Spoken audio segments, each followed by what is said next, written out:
नमस्कार साथियों, आज अपन बात करेंगे समीकरण के पार्ट 2 पर, जिसमें पहला प्रश्न है एक संख्या के 8 गुने में 4 जोड़िए आपको 60 प्राप्त होगा तो संख्या ज्ञात कीजिए। देखना, माना कि संख्या बराबर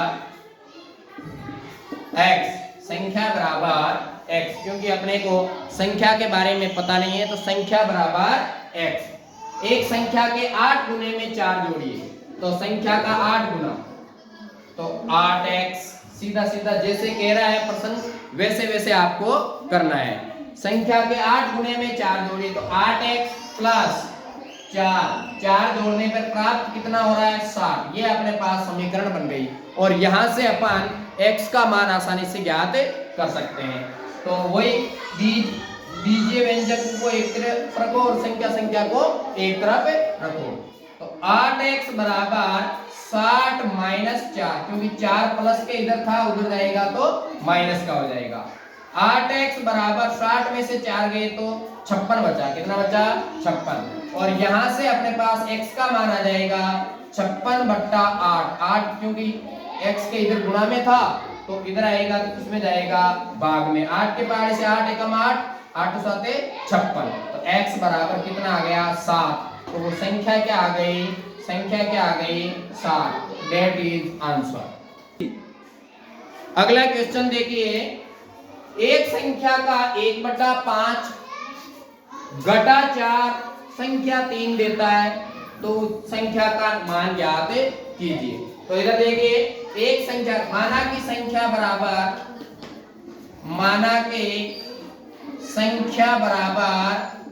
x का 1/5। तो x का 1/5 मतलब x गुना 1/5 घटा 4, घटा का मतलब माइनस 4 और संख्या देता क्या है 3। क्या देता है संख्या 3 देता है। तो देखिए x गुना 1/5 मतलब x को 1 से गुणा किया तो x बट्टा 5 बराबर 4 बराबर के उधर जाएगा तो किसका हो जाएगा प्लस। x बट्टा 5 बराबर 3 और 4 कितने हो गए 7। कितने हो गए 7। अब यहाँ देखो x के बट्टे में 5 है तो बराबर के उधर जाएगा 5 तो किसमें होगा गुणा में। किसमें होगा गुणा में। तो x बराबर 7 गुणा 5। x बराबर 7 गुणा 5। x बराबर 7 पंजे 35। तो संख्या क्या हो गई 35। संख्या क्या हो गई 35। That is answer. अगला क्वेश्चन देखिए, क्वेश्चन है मुन्ना ने 50 में से अपनी अभ्यास पुस्तिकाओं के संख्या के तिगुने को घटाया तो उसे परिणाम 8 प्राप्त होता है तो मान ज्ञात करो। देखो मुन्ना ने 50 में से अपनी अभ्यास पुस्तिकाओं की संख्या के तिगुने को घटाया तो अभ्यास पुस्तिकाओं की संख्या अपने को ज्ञात नहीं है 3। हाँ देखिए, अपने को अभ्यास पुस्तिकाओं की संख्या पता नहीं है तो माना कि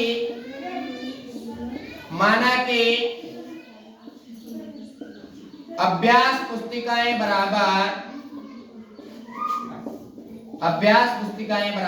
x।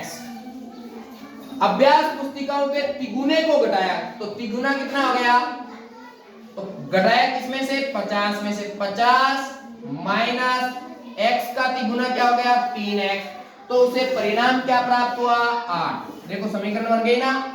50 में से अभ्यास पुस्तिकाओं की संख्या के तिगुने को घटाया तो अपन ने अभ्यास पुस्तिकाओं की संख्या x मान ली और x का तिगुना क्या हो गया 3x और घटाना किसमें से 50 में से। तो 50 माइनस 3x बराबर परिणाम कितना प्राप्त हो रहा है 8 प्राप्त हो रहा है। तो अपने को यहां से किसका मान ज्ञात करना है x का मान ज्ञात करना है। x का मतलब अभ्यास पुस्तिकाओं की संख्या का। तो देखो माइनस 3x बराबर 8 माइनस 50, क्योंकि संख्या को एक तरफ कर दिया मैंने और बीजीय व्यंजक को एक तरफ कर दिया तो ये 50 उधर गया तो किसका हो गया माइनस का, क्योंकि इधर प्लस का था इधर गया तो किसमें हो गया माइनस में। यहां से देखो माइनस 3x बराबर बड़ी कौन सी है माइनस वाली संख्या है तो बड़ी में से छोटी को घटाते हैं, बड़ी में से छोटी को। 50 में से 8 गए तो कितने बचे? 42। और चिन्ह किसका आएगा? बड़ी वाली संख्या का। चिन्ह किसका आएगा? बड़ी वाली संख्या का। तो -42। अब देखो दोनों तरफ माइनस है तो माइनस से माइनस कट जाएगा। अब बचा क्या? x बराबर 42/3, क्योंकि x के इधर 3 गुणा में तो इधर जाएगा, किस में जाएगा? बट्टा में या भाग में? किस में जाएगा? बट्टा में या भाग में। 3 एकम 3, 3 एकम 3, बच गया 1 पीछे 2, 3 चौक 12। तो x बराबर कितना आ गया? 14। कहने का मतलब अभ्यास पुस्तिकाएं, अभ्यास पुस्तिकाएं कितनी आ गई? अभ्यास पुस्तिकाएं बराबर 14। That is answer. अगला क्वेश्चन देखिए। अनवर एक संख्या सोचता है, यदि वह इस संख्या के 5/2 में से 7 निकाल दे तो परिणाम 23 आता है। संख्या ज्ञात करो। माना कि संख्या बराबर x, वही सेम तरीका, माना कि संख्या बराबर x, यदि वह इस संख्या के 5/2, तो x का 5/2 क्या हो गया? मतलब 5/2 से गुणा करेंगे तो 5x/2 में से 7 निकाल दे, में से 7 निकाल दे मतलब 7 घटाना है, -7, तो परिणाम 23 प्राप्त होता है। परिणाम 23 प्राप्त होता है का मतलब हो गया बराबर 23। अब यहां से बीजीय व्यंजक को एक तरफ करना है और संख्या को एक तरफ करना है। 5x/2 बराबर 23 + 7, 23 + 7, तो 5x/2 बराबर 23 और 7 कितना हो गया? 30। कितना हो गया? 30। अब यहां से देखिए, इसके बट्टे में मैं 1 लगा दूं, ये इससे गुणा हो जाएगा, ये इससे वज्र गुणा। 5x को 1 से गुणा किया तो 5x बराबर 30 को 2 से गुणा किया तो 30 गुना 60, क्या हो गया? 60। तो x बराबर 60/5, क्योंकि यहाँ x के गुणा में 5, तो इधर जाएगा, किसमें जाएगा? बट्टा में। 5 एकम 5, 12 पंजे 60, तो x बराबर कितना आ गया? 12। तो संख्या क्या आ गई? 12। संख्या बराबर 12। That is answer. अगला क्वेश्चन है जो एक पहेली के रूप में दिया हुआ है, उसको अपने को सरल करना है। देखना, मैं एक संख्या हूं, मेरी पहचान बताओ, मुझे 7 बार लो और एक 50 जोड़ो। एक तीरे शतक तक पहुंचने के लिए आपको अभी भी 40 चाहिए। कहने का मतलब, माना कि सेम वैसे की वैसे ही करना है। माना कि संख्या बराबर x, मुझे 7 बार लो, मुझे 7 बार लो, तो 7x, 7 बार का मतलब 7 से गुणा, 7 बार लो और एक 50 जोड़ो, मतलब एक 50 का मतलब हो गया 50 एक बार जोड़ना है, तो +50। अभी भी मतलब एक तीरे शतक तक पहुंचने के लिए आपको अभी भी 40 चाहिए। इसका मतलब तीरा शतक का मतलब 300, 300 में पहुंचने के लिए अभी भी 40 चाहिए। इसका मतलब कितना है? 260। कितना है? 260। तो बराबर कितना हो गया? 260। अब देखो, संख्या को एक तरफ कर लो। 7x बराबर 260 -50, क्योंकि 50 इधर प्लस में था तो बराबर के उधर गया तो किसमें चला गया? माइनस में। किसमें चला गया? माइनस में। यहां से देखो, 7x बराबर 260 में से 50 गया तो 210, और यहां से x का मान आ जाएगा 210/7, क्योंकि 7 इधर x के गुणा में, इधर जाएगा तो किसमें जाएगा? बट्टा में। 7 एकम 7, 7 या 21 पीछे 0, x बराबर कितना आ गया? 30। x बराबर कितना आ गया? 30। तो संख्या क्या आ गई? संख्या बराबर 30। That is answer. अगला क्वेश्चन देखिए। बाईचुंग के पिताजी उसके दादाजी से 26 वर्ष छोटे हैं और बाईचुंग से 29 वर्ष बड़े हैं। यदि इन तीनों के आयु का योग 135 वर्ष है तो उनकी आयु अलग अलग ज्ञात कीजिए। मतलब एक व्यक्ति है बाईचुंग, जिसके पिताजी दादाजी इन तीनों के बारे में बताया गया है। कहने का मतलब बाईचुंग के जो पिताजी है वो किससे? दादाजी से 26 वर्ष छोटे हैं और बाईचुंग से 29 वर्ष बड़े। तो अपने को जो आयु माननी है वो बीच वाले की माननी है। कहने का मतलब पिताजी की आयु को अपने को मानना है। तो माना कि पिता की आयु बराबर x। तो दादाजी की आयु बराबर क्या हो जाएगी, क्योंकि दादाजी क्या है, 22 जून के पिताजी उसके दादाजी से 26 वर्ष छोटे हैं, दादाजी से 26 वर्ष छोटे, इसका मतलब दादाजी क्या हो गया, उसके पिताजी से 26 वर्ष बड़े हो गए, दादाजी क्या हो गए, उसके पिताजी से 26 वर्ष बड़े हो गए। तो x + 26। अब ये कह रहा है और 22 जून से 29 वर्ष बड़े हैं, कौन है, पिताजी क्या है, 22 जून से 29 वर्ष बड़े हैं। तो 22 जून की आयु, अब अपन ने पिताजी की आयु को x माना है, तो 22 जून की आयु क्या होगी, पिताजी 29 वर्ष बड़े हैं, तो 22 जून क्या होगा, 29 वर्ष छोटा होगा, तो अपन उसको माइनस कर देंगे। तो पिताजी की आयु x है, x में से 29 वर्ष छोटा, तो मतलब माइनस कर दिया, तो 22 जून की आयु क्या हो गई, x - 29। अब ये कह रहा है तो उनकी अलग अलग आयु ज्ञात कीजिए और आयु का योग है तीनों का 135 वर्ष, तीनों को जोड़ दो, x + 26 + x - 29, इनका योग 135। x को जोड़ दो, x और x 2x और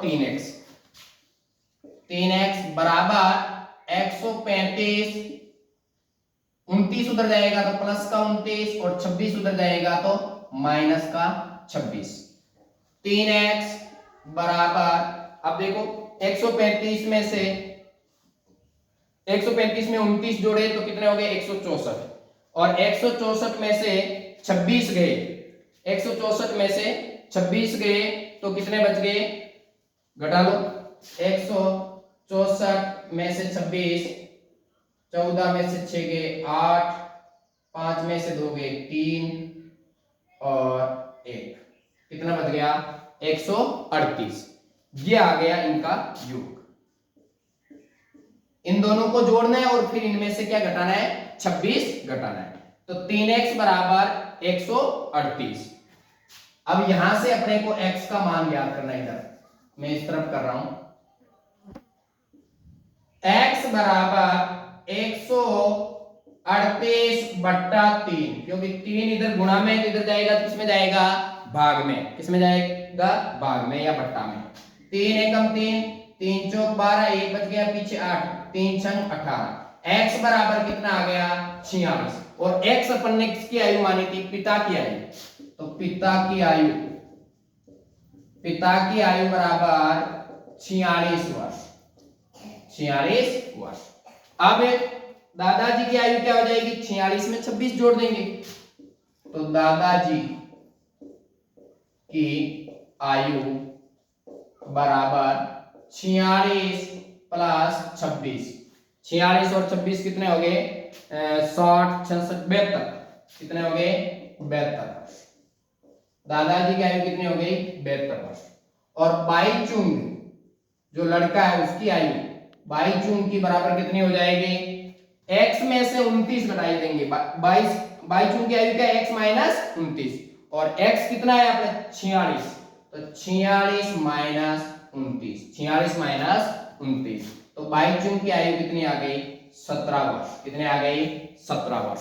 दैट इज आंसर। अगला क्वेश्चन देखना, हरी और हैरी की वर्तमान आयु का अनुपात 5:7 है। अब से 4 वर्ष बाद इनकी आयु का अनुपात 3:4 हो जाएगा, तो इनकी वर्तमान आयु ज्ञात कीजिए। देखो ये कह रहा है हरी और हैरी की वर्तमान आयु का अनुपात, तो हरी व हैरी, या अपन अनुपात के रूप में लिख लेते हैं, हरी अनुपात हैरी, क्या अनुपात दे रखा है, 5:7, और इसको आयु के रूप में लेना है, आयु तो क्या हो जाएगा, 5x और 7x, 5x और 7x।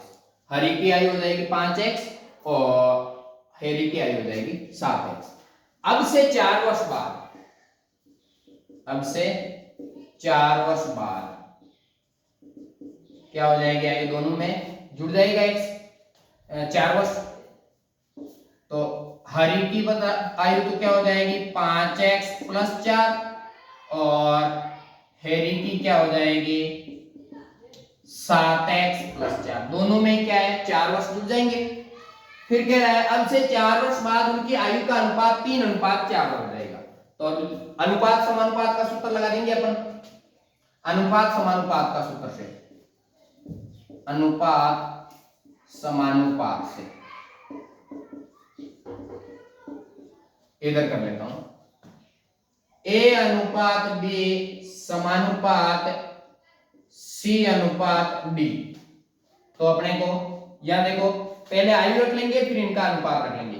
तो हरि की आयु है 5x + 4 अनुपात 7x + 4 बराबर समानुपात, समानुपात क्या अनुपात है इनका 3:4, 3:4। अब देखो मध्य पदों का गुणा बराबर बाह्य पदों का गुणा, ये मध्य पद और ये बाह्य पद, मध्य पदों का गुणा बराबर बाह्य पदों का गुणा। इन दोनों को गुणा करेंगे तो 7x + 4 × 3 और बराबर 5x + 4 और इसके बाहर गुणा में क्या है 4। देखो 7x को 3 से गुणा किया 7 × 21x + 4 × 12 बराबर 5 × 20x + 4 को 4 से गुणा किया 4 × 16। जो बाहर वाली संख्या अंदर की दोनों संख्याओं से गुणा होती है। अब देखना आगे x को एक तरफ कर लो, संख्या को एक तरफ। 21x - 20x बराबर 16 - 12, 16 - 12 क्योंकि ये 12 इधर प्लस का इधर जाएगा तो माइनस का हो जाएगा और ये 20x इधर प्लस का इधर आया तो माइनस का हो गया। 21x में से 20x गए तो क्या बचा x बराबर 16 में से 12 गए तो क्या बचा 4। यहां से अपने पास किसका मान आया है x का मान आया, किसका मान आया है x का। और ये कह रहा है इनकी वर्तमान आयु ज्ञात कीजिए। तो हरि की आयु, हरि की क्या हो जाएगी 5x है तो 5 × 4 क्योंकि x का मान 4 है तो 5 × 20 वर्ष। हरि की क्या आयु हो गई 20 वर्ष। हैरी की, इसकी हैरी की 7x है, वर्तमान आयु क्या है 7x है तो 7 × 4 बराबर 7 × 28 वर्ष, 28 वर्ष। That is answer. ये अपन ने समीकरण वाले टॉपिक पे चर्चा कर लिए। सारे अपनी तरफ से जो भी एनसीईआरटी में क्वेश्चन है उनसे मैंने मोस्ट क्वेश्चन यहाँ पर आपको सारे करवा दिए हैं। और जो बच्चे सीईटी वगैरह की तैयारी कर रहे हैं तो सीईटी का जो सिलेबस है वो कक्षा 6 से लेकर कक्षा 10 तक की जो भी किताबें है सारा वो का वो एनसीईआरटी बेस्ड है। और उसमें केवल एक संस्कृत को छोड़ दो और बाकी वो की वो सारी किताबें आएंगी और उसमें एक एक्स्ट्रा रीजनिंग जोड़ दो। तो अपन यहाँ पर सारा करवाएंगे गणित पूरा और रीजनिंग पूरा। तो इन दोनों की क्लासें लगातार आती रहेगी, आपके एग्जाम से पहले कंप्लीट कोर्स करवाया जाएगा। तो अपने लिंक से या अपने यूट्यूब चैनल पर आप जुड़े रहिए और ज्यादा से ज्यादा लाइक करें, सब्सक्राइब करें और शेयर करें और घंटी के बटन को दबाएं ताकि आने वाला वीडियो आपको आसानी से मिल जाए और उसका नोटिफिकेशन आपको प्राप्त हो जाए। धन्यवाद साथी।